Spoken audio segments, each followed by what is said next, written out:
राष्ट्रमंडल देशों के सदस्यों के सम्मान में यह आयोजन किया जा रहा है। भारतीय शास्त्रीय व राजस्थानी लोक नृत्य की प्रस्तुति यहां पर की जाएगी और इस कार्यक्रम में शामिल होने के लिए लोकसभा अध्यक्ष ओम बिरला भी मौजूद रहेंगे। साथ ही साथ राज्यपाल हरिभाऊ बागड़े भी उपस्थित रहेंगे और जल्द ही मुख्यमंत्री भजनलाल शर्मा भी इस कार्यक्रम में शामिल होने जा रहे हैं। आप देख सकते हैं कि अतिथियों के आने का सिलसिला लगातार जारी है। जो अतिथि हैं दूर से आ रहे हैं और लगातार अतिथियों का सिलसिला जारी है और अतिथियों के सम्मान में ये कार्यक्रम आयोजित किया जा रहा है। रात्रि भोज का आयोजन किया जाएगा और इस दौरान कई सांस्कृतिक कार्यक्रम भी आयोजित किए जाएंगे और यह आयोजन कॉन्स्टिट्यूशन क्लब में आयोजित किया जा रहा है। सांस्कृतिक संध्या और रात्रि भोज का इस दौरान आयोजन किया जाएगा और इस आयोजन में तमाम बड़ी हस्तियां मौजूद रहेंगी।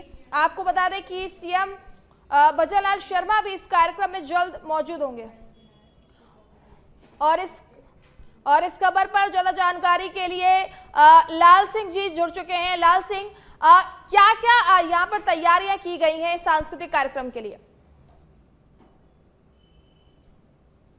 आप आवाज सुन पा रहे हैं मेरी, लाल सिंह? देखिए मानसी, राष्ट्रमंडल करीब 40 देशों के 120 सदस्यों का दल जयपुर के 2 दिवसीय दौरे पर है।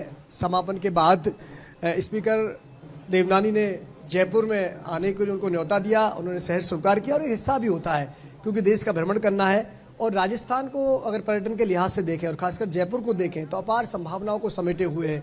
पधारो मारो देश की तर्ज पर यह स्वागत की एक अलग परंपरा है, लिहाजा उन्होंने राजस्थान चुना, राजस्थान में जयपुर को चुना।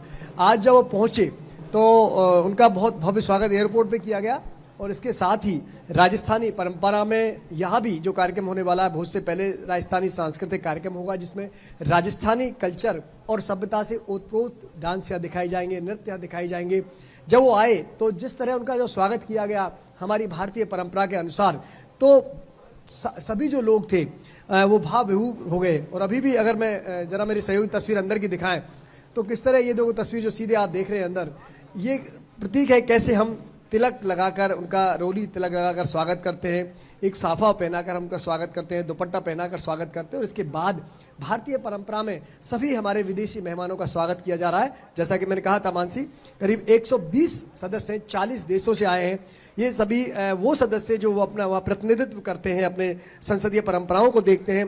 2 दिन दिल्ली में रहकर, चूंकि इसकी शुरुआत जो हुई है भारत को बड़ा इसका श्रेय जाता है। अब सभी जब राष्ट्रमंडल के सदस्य मिलते हैं तो एक दूसरे के देश की परंपराओं को समझते हैं, किस तरह वहाँ के लोकतंत्र काम करते हैं उसको समझते हैं और एक दूसरे सदस्यों के अनुभव साझा करते हैं और उस अनुभव के आधार पर वो एक दूसरे देश से सीखते भी हैं और अपने अपने देश में जाकर उन नवाचारों का प्रयोग करते हैं, उन नए सीखे हुए अनुभवों को प्रयास करते हैं। प्रयास यही रहता है मानसी कि कैसे हम लोकतंत्र को अधिक से अधिक जन कल्याणकारी भावना के अनुकूल बना सकते हैं। जो एक पर्पज है, एक लक्ष्य है, जन कल्याणकारी राज्य की अवधारणा को पूरा करना, उसी लक्ष्य को लेकर लोकतंत्र आगे बढ़ रहे हैं। तो दुनिया के तमाम देश जब भारत आते हैं बहुत कुछ सीखने को मिलता है।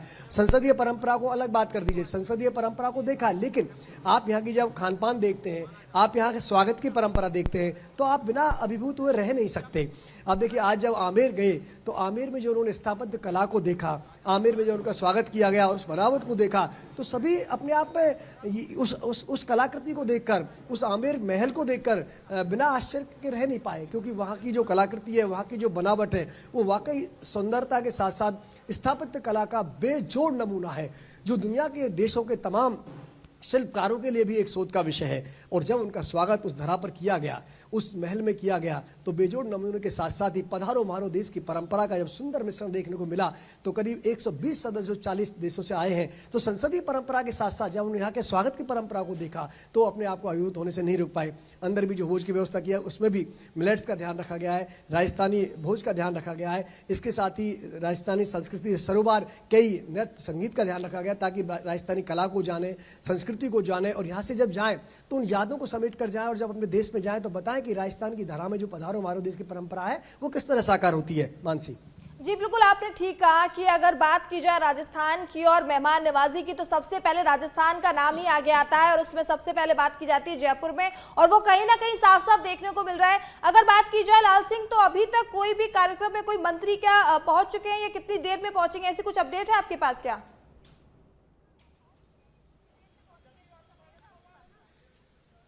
देखिए मानसी, पूरा कमोवेश पूरा मंत्रिमंडल यहाँ रहेगा। सभी जो सम्मानीय सदस्य यहाँ मौजूद रहेंगे। मुख्यमंत्री भजनलाल शर्मा यहाँ शिरकत करेंगे। वासुदेव देवनानी तो जो कि खुद ही आयोजक की भूमिका में है तो वो मौजूद यहाँ पे। राज्यपाल हरिबाबू बागड़े मौजूद रहेंगे। लोकसभा के स्पीकर ओम बिरला मौजूद रहेंगे। इसके साथ ही पूरे बीजेपी मंत्रिमंडल के सदस्य रहेंगे, नेता प्रतिपक्ष रहेंगे, विधायक रहेंगे, सभी लोग यहाँ मौजूद रहने वाले। इसके साथ ही जुडिशल से आने वाले प्रशासनिक अधिकारी, पूरे गणमान्य व्यक्तियों का पूरा यहाँ सभी आने वाले हैं, क्योंकि सबका स्वागत करने का मन भी है। और एक मैसेज, एक संदेश, जब वो राजस्थान की धरा से जाएंगे तो यहाँ से जब तमाम अपने देशों में जाएंगे तो ये बताएंगे जरूर कि किस तरह हमारा स्वागत किया गया, किस तरह वहाँ का खान पान है, किस तरह वहाँ का रिच कल्चर है। क्योंकि देखो, ये मैं अक्सर कई बार मानसी कहता हूँ कि आप सड़कें तो आपको पूरी दुनिया के देशों में मिल जाएंगे, अच्छी आपको अट्टालिकाएं मिल जाएंगे, अच्छे आपको घर मिल जाएंगे और डेवलप कंट्री मिल जाएंगे, लेकिन आपको ये डेवलप कल्चर कहाँ से मिलेगा? ये सभ्यता और संस्कृति के जो रंग है वो कहाँ पर मिलेंगे? ये पधारो मारो देश की परंपरा के वाहक राजस्थान की धरा के ऐसे रंग आपको और कहाँ से मिलेंगे?